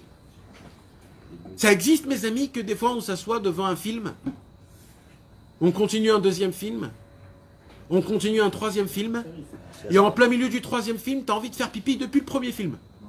Mais tu te lèves pas parce que tu es accro au film, et il y a encore 1 heure du film, et tu vas pas aux toilettes parce que tu as envie de voir la fin du film. Je parle pas qu'aujourd'hui on peut mettre pause, hein. À l'époque c'était la télévision, tu étais obligé de rester jusqu'à la fin, d'accord? Mais imaginez-vous, ou alors, je vais aller plus loin que ça, d'accord? Mes amis, c'est hyper connu aujourd'hui qu'il y a des gens qui sont morts tellement qu'ils étaient accros aux jeux vidéo. Il y a des gens qui sont assis plus de 12 heures et de 24 heures devant des jeux vidéo jusqu'à que le mec il est mort. Ça veut dire quoi? Le mec il mangeait pas, il buvait pas, il n'allait pas aux toilettes, il était accro aux jeux vidéo. Il y a des jeux vidéo aujourd'hui que tu peux pas t'arrêter, tu es obligé de continuer. Le mec il meurt. Mais comment tu peux arriver à un niveau? Parce que lui il kiffe là. C'est pas qu'il souffre, hein. Ne croyez pas qu'il souffre une seconde. Lui, il est dans son plus grand trip du kiff, lui. Lui, il est là dans le truc, il est là, il a créé des médinotes, il a fait des trucs, etc., etc. Il est dans le film, il est dans le jeu vidéo. Donc lui, il est en train de kiffer. Mais il va mourir, ce mec. Comment? D'où il prend cette énergie de kiff? D'où? Parce qu'il a un kiff, il aime ça. Ça existe. Cette chose-là existe. Chez les êtres humains, ça existe qu'on peut mourir d'une sagesse. Rabbeinu, il dit, moi je peux vivre d'une sagesse, pas mourir, vivre d'une sagesse. Il dit, Rabbeinu, moi je peux vous dévoiler. Et là, Rabbeinu, il parle pas d'Afka de la Torah. Hein. C'est pas d'Afka de la Torah, il n'y a pas écrit Chochmot à Torah, il y a écrit Chochmot. Ça veut dire que ça serait très possible que Rabbeinu, il avait déjà tout vu. le téléphone, il avait vu tout, les fusées monter. D'ailleurs, Rabbeinu, un jour, il a dit, chez moi, il y aura des gens qui vont prier Mincha au Kotel et Arvit dans ma tombe. Comment Rabbeinu, il a dit ça? Parce qu'il a vu les avions. Il a vu tout ça. Il a tout vu. Rabbeinu, il connaissait des sagesses que personne ne connaissait. Il connaissait Mamash des sagesses. Mamash de ce monde. Pas d'Afka dans la Torah, mais Vadaï dans la Torah. Mais Rabbeinu connaissait les sagesses. Et Rabbeinu, il a dit, si à peine je commence à vous parler d'un tout petit peu de sagesse que j'ai, vous pourriez tous être ici comme ça, me regarder sans bouger. Et un jour, il y avait une histoire comme ça. Okay, c'est quoi l'histoire? Un jour, Rabbeinu a dévoilé une Torah, je ne me rappelle plus laquelle. Et après que Rabbeinu a dévoilé cette Torah, les Chaverim, ils sont sortis, et Rabbeinu, il a voulu respirer un peu d'air, faire un petit tioul. À l'époque, il s'était très habitué. Alors Rabbeinu, il sort avec ses élèves, et Rabbeinu, il commence à respirer un peu. Et Rabbeinu, il s'arrête en plein milieu du tioul, et il commence à parler avec ses élèves, de Hachem, et de la Torah qu'il a dévoilée. Et il a parlé, c'était comme ça l'après-midi. Il a parlé comme ça jusqu'à le soir. Il a continué toute la nuit jusqu'au matin, debout, dehors, avec les élèves. Les élèves, ils n'étaient pas là. Ils étaient avec Rabbeinu. Et dès que le soleil s'est levé, Rabbeinu, il dit, j'entends le soleil rigoler. Les élèves lui disent quoi? Ils disent oui. Il dit, quand je suis parti dormir, je les ai laissés là, et maintenant que je me suis réveillé, je le revois à la même place. J'entends le soleil rigoler de nous. Comme ça, il dit Rabbeinu. Il les a attrapés, les mecs, pendant plus de 16 heures, dehors, en parlant d'Avodat Hashem. Quoi? T'avais pas besoin d'aller chez toi à la maison? T'as pas besoin de faire pipi? T'as pas besoin de boire quelque chose? Manger quelque chose? Dormir? Rabbeinu avait une puissance que quand il attrapait quelqu'un, il attrapait et tu voulais plus rien dans ce monde-ci. Plus rien. Et ça, voilà, ça se le dit. Maintenant, mes amis, on l'a lu. On a vu comment c'est possible, ces choses-là. Vous vous rappelez ce qu'on a étudié il y a quelques semaines? Que la maman de Rabbeinu est venue de Mejibouj. La maman de Rabbeinu est venue chez Rabbeinu. Et il lui a dit, comment tu as arrêté de manger? Qu'est-ce qu'elle lui a répondu? Maman chérie à moi, si tu savais, j'ai des élèves qui boivent et qui mangent que de la sagesse. Sheneemar chochmat adam ta'ir panav, achochmat techayet ba'alea. Rabbeinu n'a même pas parlé de lui, il a parlé de ses élèves. J'ai déjà des élèves, ça veut dire Rabbeinu, il dit encore plus. Il dit, dans le scénario, il y a écrit que c'est que Moshe. Dans le film, il fait improvisation. Il fait quoi? Il dit, allez, ça sera pour tout le monde. Clac, clac, clac, clac. Et là, ça explose encore plus. Là, c'est pas juste. C'est tout, c'est ses élèves. On avance. D'accord? On avance. Il continue Rabbi Nachman. Écoutez bien mot à mot tout ce que Rabbeinu dit. Le monde entier s'arrêterait, mourant de désir d'écouter ma sagesse. Arrête-toi! Répète! C'est pas possible d'entendre ça! C'est pas possible! C'est pas Picsou, c'est pas McDonald's qui dit ça! C'est pas... Il faut... Mes amis, c'est écrit noir sur blanc. Rabbeinu, c'est... Tout le monde en entier, il est ma'amine dans Rabbeinu. Ça n'existe pas un homme dans le monde qui a remis en question Rabbi Nachman. Ça n'existe pas. Il y en a qui disent qu'ils ont des autres chitotes. Mais personne au monde dit que Rabbeinu a dit Chas v'Shalom du mensonge. Personne ne le dit ça. Personne. Donc si Rabbeinu il l'a écrit, c'est que c'est Emet. Mais alors, il faut que vous vous réveillez parce que, ou alors vous dormez, ou alors c'est très grave. Parce que, répète bien ça. Ce mot, il faut qu'il rugisse d'un lion. L'intonation, elle était... Vas-y, mon frère. L'intonation. Le monde entier s'arrêterait, mourant de désir d'écouter ma sagesse. Mais non, c'est pas ça un acteur. Mais oh, le monde en entier. Ah oui. Le monde en entier mourra de quoi? De désir. De désir. De désir. Mes amis, De désir d'écouter. désir d'écouter la sagesse. Même pas de l'écouter, de désir de l'écouter. C'est pas un slogan, je meurs d'envie.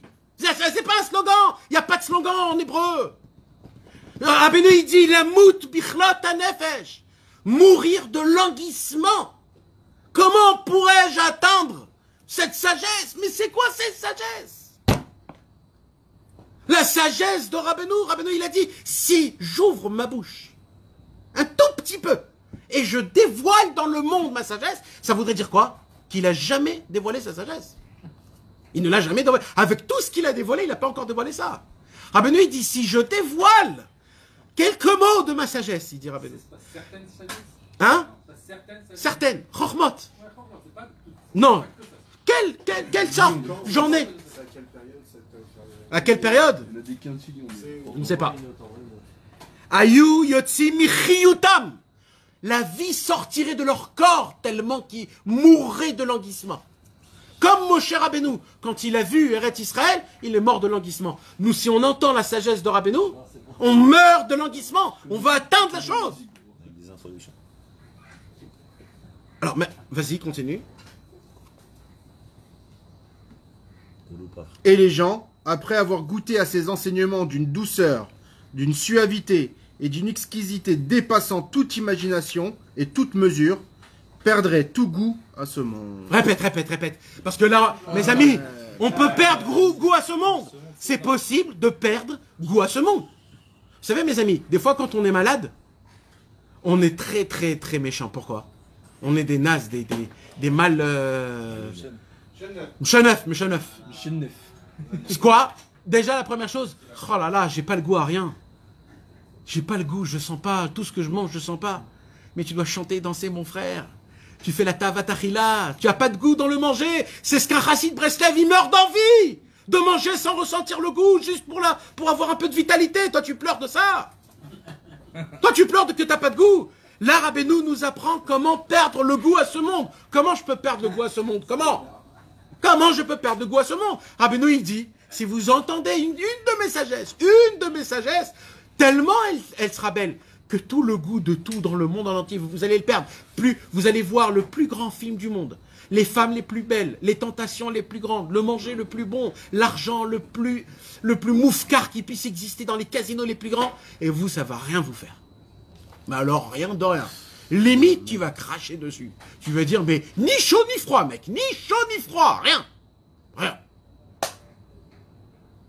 On peut arriver à ça, mes amis. C'est possible. Et pas des tzadikim. Parce que les tzadikim, c'était le scénario. Nous, aujourd'hui, c'est si Rabbeinu, il a dit, c'est que c'est nous. On va l'appliquer, nous. Il n'a pas dévoilé la sagesse. Attends. Les hâtes, chaque chose. Maintenant, notre ami Eric a posé une très bonne question. Pourquoi Rabbeinu me dit ça? Quoi, Rabbeinu, il veut se vanter? Je connais des sagesses. Ok, vas-y, donne. Et l'intro. Alors, dans Sichot Haran, Rabbeinu, il dit pas. Mais dans Chayei Moharan, parce que vous savez que de lire les Sifrei Rabbeinu, c'est très bien. Mais pour connaître le date de Rabbeinu, c'est très difficile. Pour connaître le date de Rabbeinu, il faut connaître tous les Sifrei Rabbeinu par cœur pour comprendre les paroles de Rabbeinu. Pour comprendre ce Sichot Haran, on ne peut pas le comprendre si on n'étudie pas le Chayei Moharan 340. Dans le Chayei Moharan 340, mes amis, là-bas, il est écrit quelque chose de... On l'a déjà dit, ça. Rabbeinu a dévoilé un truc comme ça. Qu'est-ce qu'il a dit? Rabbeinu, il a dit... On a le Chayei Moharan en français ici? Non. Qu'est-ce qu'il dit Rabbeinu dans Chayei Moharan? Il dit comme ça. Aolam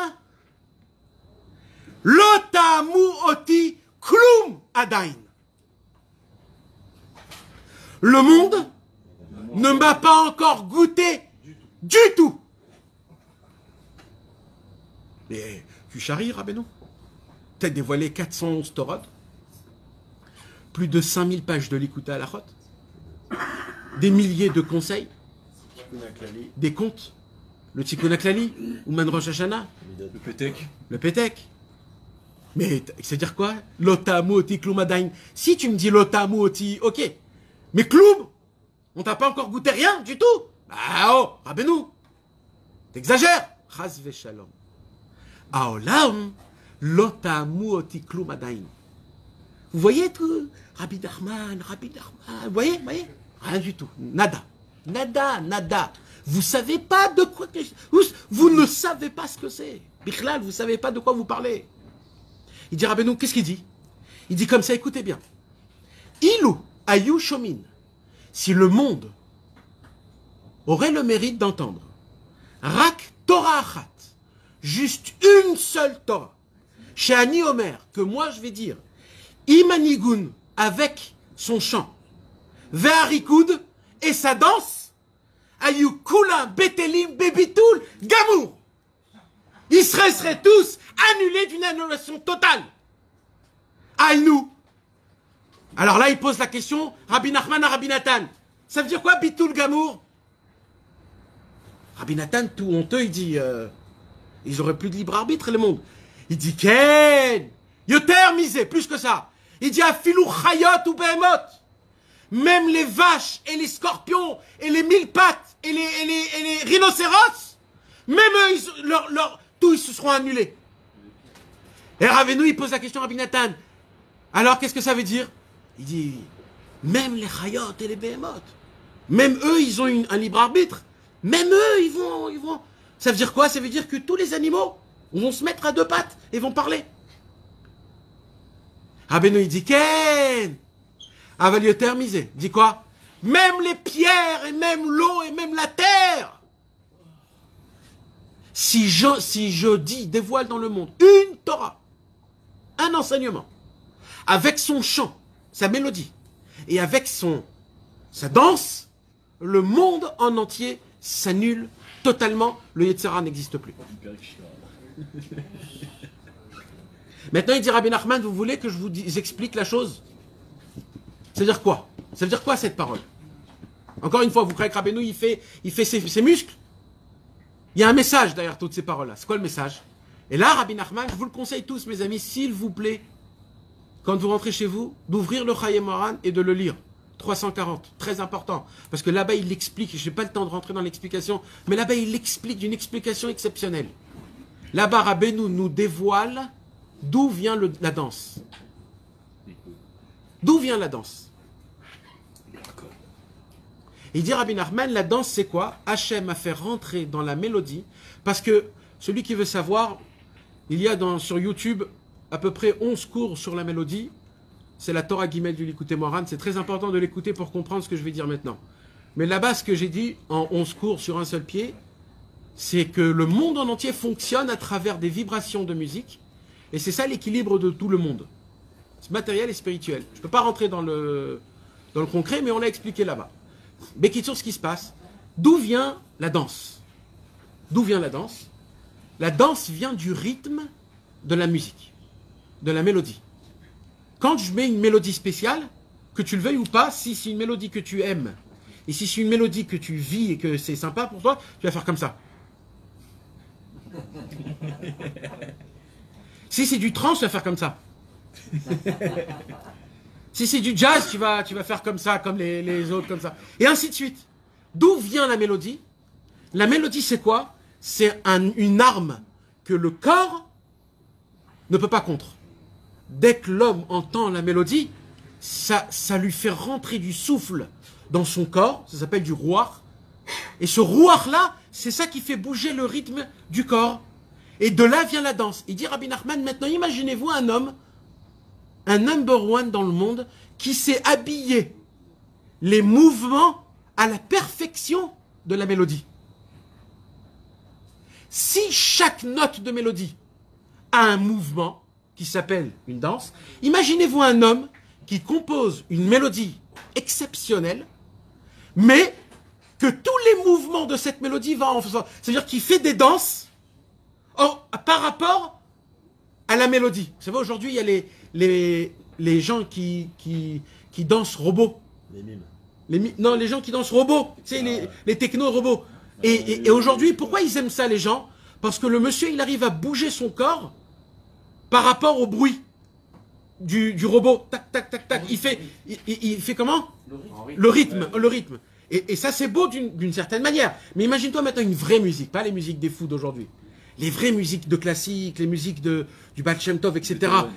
Imagine-toi que derrière chaque musique, il y a des mouvements. Et vous savez que Rabbi Nathan, il a dit, j'ai vu Rabbeinu danser au mariage de sa fille Sarah. Et Rabbeinu, il a dit comme ça. Je ne sais pas si après le Mashiach, on pourrait voir ce que j'ai vu quand Rabbeinu a dansé. On ne pourra plus voir cette grandeur. Quand Rabbeinu il dansait, c'était quelque chose qu'on ne peut pas s'imaginer. C'était comme un oiseau qui volait. C'était quelque chose qu'on ne peut pas s'imaginer. C'était des danses, c'était pas... Parce que Rabbeinu, il dansait pas dans des musiques de Simcha. Il dansait dans des musiques de Hitorerut, des musiques lentes, des musiques de Hitorerut, etc. Et c'est des choses qu'on ne peut pas s'imaginer. Il dit Rabbeinu, maintenant, si je vais vous faire montrer une Torah qui elle-même, elle est exceptionnelle, avec sa mélodie, que la mélodie en elle-même, elle est exceptionnelle, et que les mouvements vont avec la Torah et avec la mélodie, imaginez-vous qu'est-ce qui se passe dans le monde s'arrête.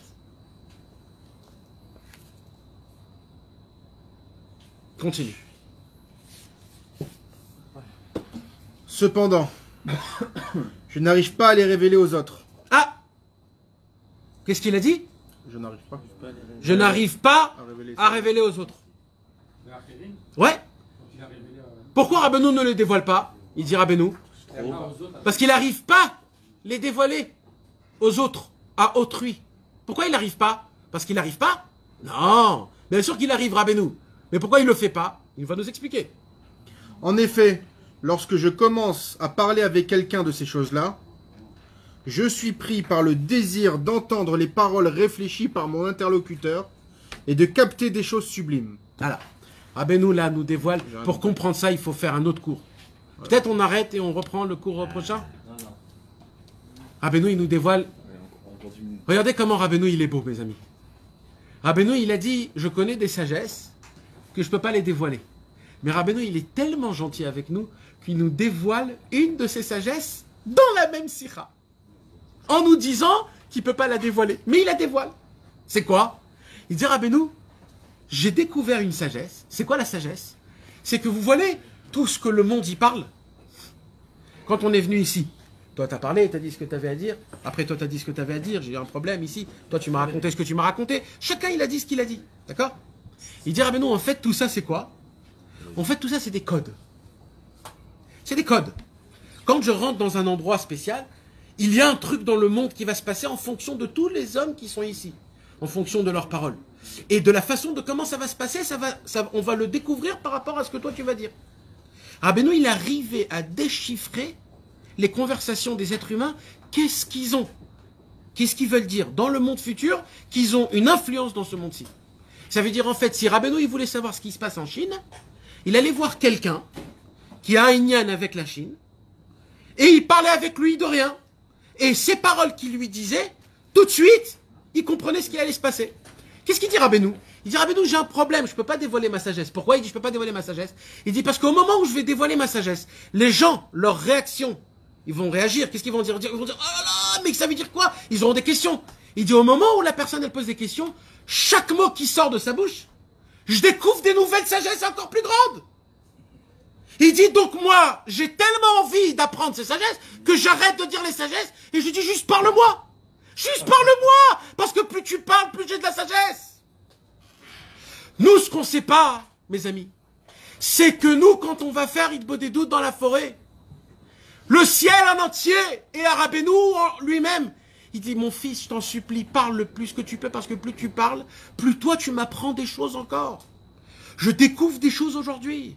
Rabbeinu, il dit, venez dans ma tombe et racontez-moi votre vie. Pourquoi il dit ça?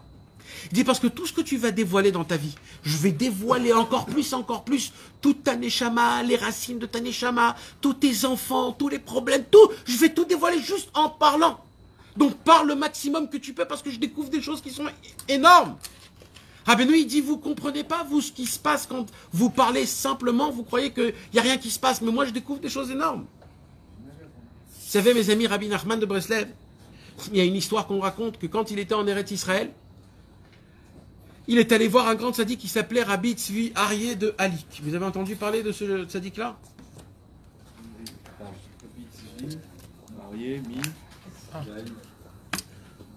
C'était un très très grand tzaddik. Un tzaddik à l'époque du Baal Shem Tov.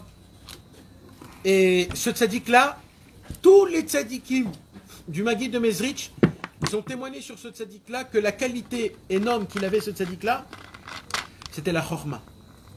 C'était un sage. C'était un sage mamash. Et tellement c'était un sage, Rabbeinu, avant de rentrer chez lui, il a prié à Hachem qu'il puisse être à la hauteur de ce tzaddik au niveau de la chorma.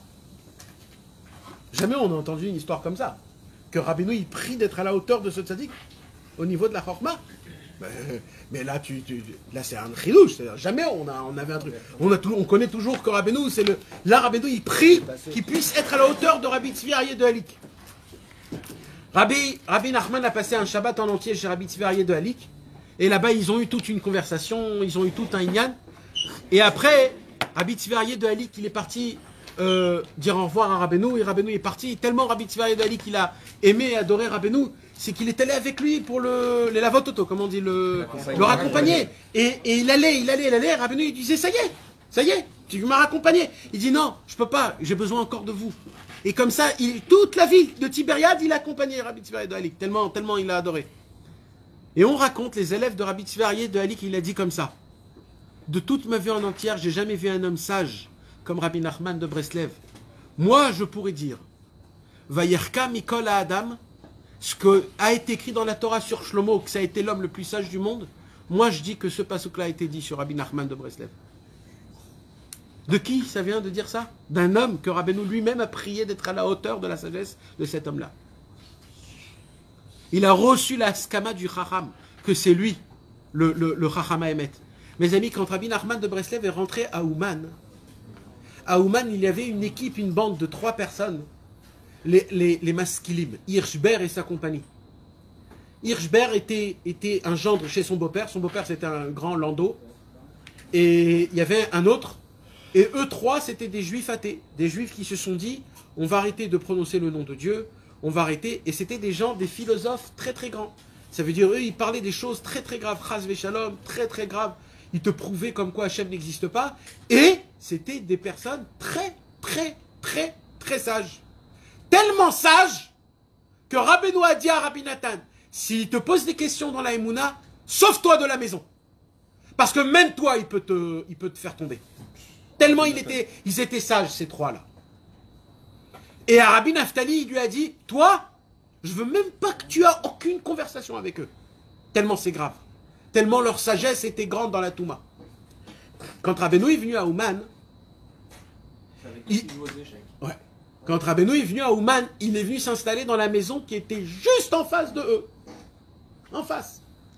Et comme eux ne pouvaient pas supporter des tzadikim, des rabbanim, alors ils se sont dit, Shabbat midi, quand tout le monde se repose, on va aller tester le nouveau Rav jeune de Ouman, Rabbi Nachman de Breslev. On va voir qu'est-ce qu'il vaut.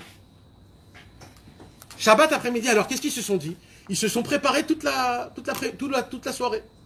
Vendredi soir, ils se disent, comment on va le piéger, Rabbi Nachman? Alors, Hirschberg, il dit, moi je sais comment. Comment? Il dit, Hirschberg, on va lui poser la question de Naftali Wiesel. Il dit, non, n'exagère pas quand même. Il dit, si. Il paraît que Rabbi Nachman, c'est un grand. Viens, on le teste, tout de suite au plus dur. On va lui poser la question de Naftali Wiesel. C'est quoi la question de Naftali Wiesel? Naftali Wiesel, c'était aussi un autre athée très grave et que Dieu nous en préserve de sa touma qu'il a fait. Il a écrit plein de livres qu'aujourd'hui ils ont imprimés, que Dieu nous en préserve. Des choses très graves qui ont été écrites sur la Emouna d'Hachem, dans le langage de la Torah. Naftali Wiesel a fait rentrer des pikorsout qui sont énormes. Et à la fin de sa vie, c'était un sage qui était très grand, à la fin de sa vie, il a déduit une déduction de toute sa vie et ça l'a amené à une question très très forte. À une question sur cette question dépendait tout ce qu'il avait acquis pendant toute sa vie. C'est quand même quelque chose de fort. Tu arrives à une conclusion où c'est quoi ta conclusion? C'est une grande question. Et si tu as la réponse de ça, c'est la réponse de tout. Ça veut dire en fait, tu es arrivé au summum. Et Naftali Wiesel, lui, il avait que la question, il n'avait pas la réponse. Et il est mort sans avoir la réponse. Alors Hirschberg, il dit, viens, on va voir. Si Rabbi Nachman, il s'y connaît, on va faire un peu, on va se marrer de lui. Top. Ils viennent Shabbat après-midi, après que tout le monde a mangé la dafina, ils sont tous dans le lit en train de bouger, ils ne peuvent pas bouger tellement qu'ils ont mangé. Mais Rabbeinu Akadosh, il était en train d'étudier. Il frappe à la porte. Et là, il voit qui? Il voit Hirschberg. Il voit Hirschberg. Et Hirschberg, il dit comme ça. On a entendu qu'un grand homme est venu s'installer à Ouman. Alors on est venu voir, tester c'est qui le grand homme. Rabbeinu le regarde et il lui dit, un grand homme? Mais en face de chez moi, il y a le grand général de l'armée. Vous venez voir un grand homme, vous vous êtes trompé de maison. Première claque. Hirschberg tout rouge. Il a dit, peut-être c'est pas le bon moment, je vais revenir ce soir. Rabbeinu, il dit, reviens ce soir. Il est rentré là-bas à la maison et il dit, écoutez les gars, c'est de la masse, mais vraiment, hein, C'est pas du rigolo. Là, cette fois-ci, c'est du lourd. Alors, ce soir, on arrive toute l'équipe et on va le descendre. Motsé Shabbat, ils viennent les trois. Au moment où il frappe à la porte, le shamash de Rabbeinu, il ouvre la porte. Rabbeinu, il était assis dans son couloir. Et au fond du couloir, il y avait la porte. Comme ici, comme moi, avec cette porte au fond. Du tout au fond où Rabbeinu, il était assis. Dès que la porte s'ouvre, les trois, ils rentrent. Rabbeinu, il pose une question.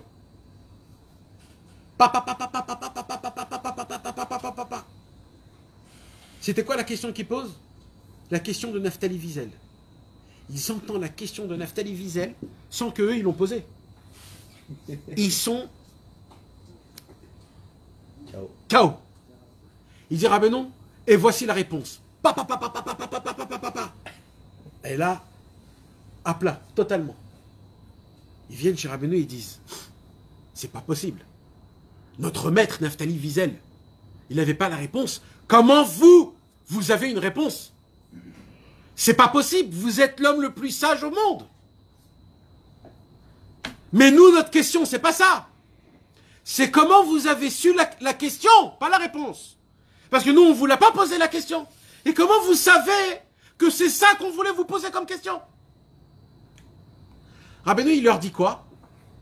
Il y a une sagesse qu'on peut découvrir tout ce qu'un homme y pense à travers ses cheveux. Ils entendent ça, ils disent bon, il faut qu'on se barre d'ici très vite parce qu'il va nous rendre fous. Et les trois, ils sortent de chez eux. Au moment où ils sortent de chez eux, là ils disent oulala, il nous a eu. Nous, on est des gens sages. Et c'est quoi sa réponse qu'il nous a dit? C'est qu'à travers les cheveux, il voit les pensées. Mais c'est quoi cette bêtise qu'il nous a dit? En fait, il nous a eu dans notre vie, ça nous.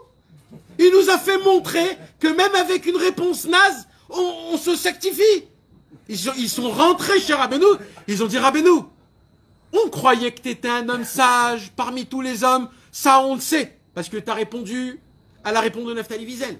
Mais que tu es un sage par-dessus tous les hommes sur terre, ça on a la preuve que quoi?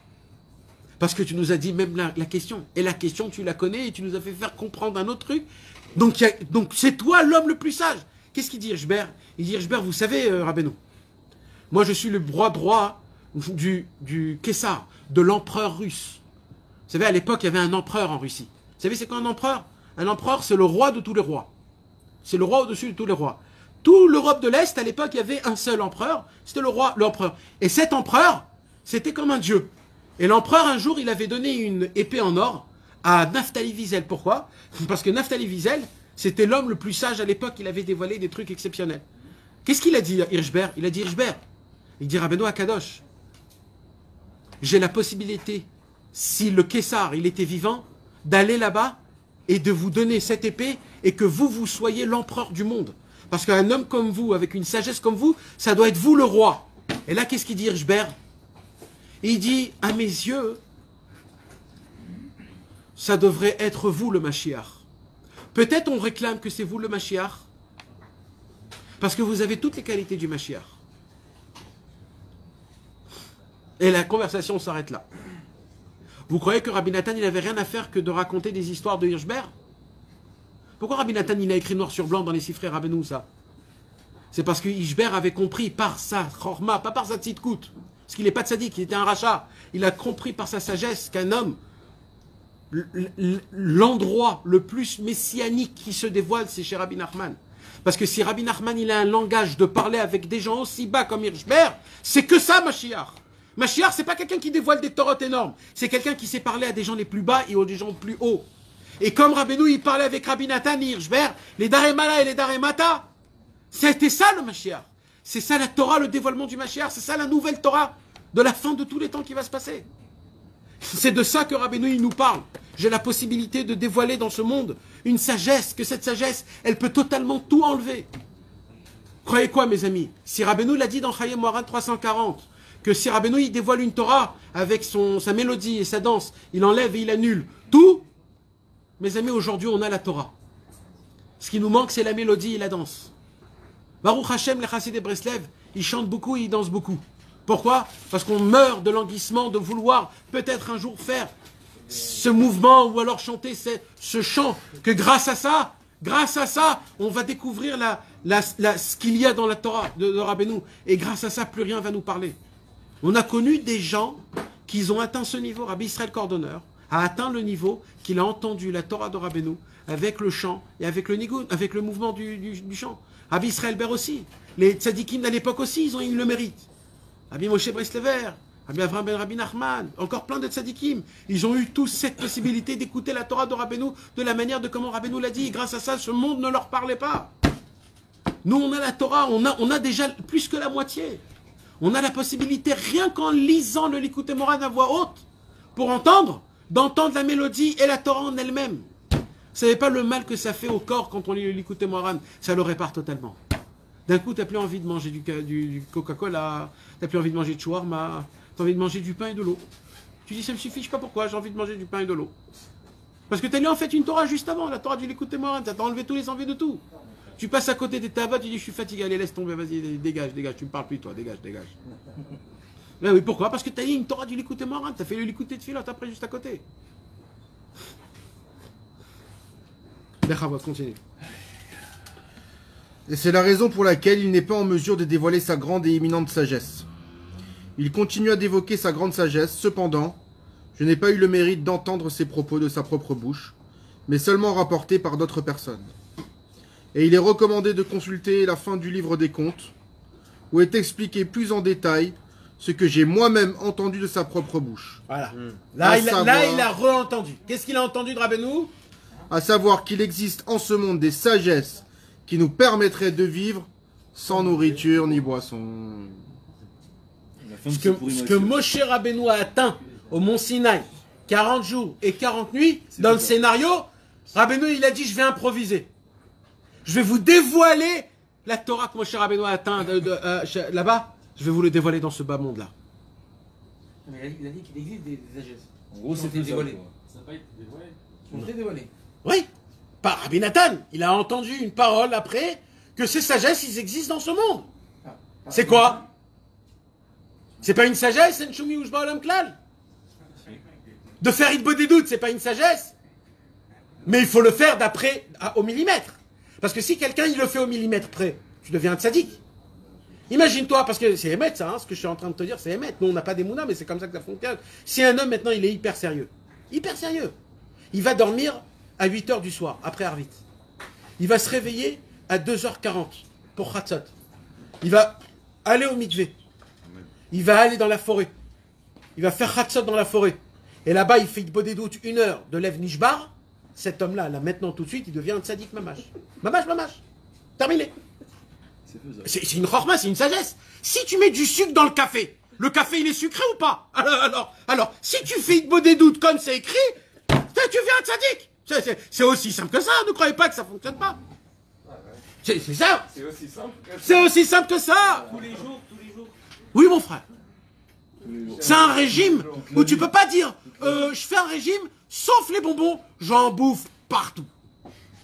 Le régime, c'est de A jusqu'à Z, mon frère. Alors, Rabbeinu, il dit, maintenant, ça veut pas dire que si tu le fais pas à la lettre, que ça fait pas de fonctionnement. Non, ça fait un fonctionnement. Mais tu veux avoir du tarles. Tu veux pas un chèque dans 2 semaines. Tu veux des espèces. Donc, pour avoir des espèces, il faut tenir toutes les conditions. Et là, tu as des espèces, mon frère. Tu te lèves, ratchot, tu t'assois par terre, tu pries. Le matin, tu as un route chez le chesed qui descend sur toi. Tu vois tout le monde que du bon côté. C'est que comme ça que ça fonctionne. On parle chez Rabbeinu, c'est pas... Rabbeinu, il te dit, il te donne tout, comment ça fonctionne. C'est la Torah que Moshe Rabbeinu lui-même a reçue pendant 40 jours et 40 nuits. Ça s'applique aujourd'hui dans le film actuel. À l'époque, c'était le scénario.